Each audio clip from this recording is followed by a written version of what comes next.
شما همچنان میتونید شکر و قند بخورید بدون اینکه به سلامتیتون آسیب برسونید.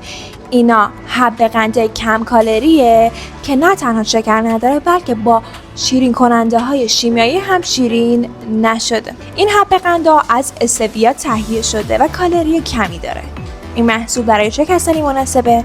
برای کسایی که دیابت دارن، میخوان تغذیه‌شون رو سلامت‌تر کنن، میخوان قند و شکر رو حذف کنن، سلامتیشون براشون مهمه و یا تو رژیم‌های کم قند و کم کربوهیدرات مثل کتوژنیک هستن. بهتون پیشنهاد میشه که قند و شکر رو از رژیم غذایی خودتون حذف کنید چون بسیار آسیب زننده است. نه تنها خطر ابتلا به دیابت بیشتر میشه، کل سیستم ایمنیتون آسیب میبینه، باعث اضافه وزن میشه و کلا هیچ فواید و خواصی هم برای سلامتی شما نداره. امروز کلی محصول مثل این قند کم کالری هست که نه تنها به سلامتی شما آسیب نمیرسونن بلکه کاملا شبیه قند و شکرن.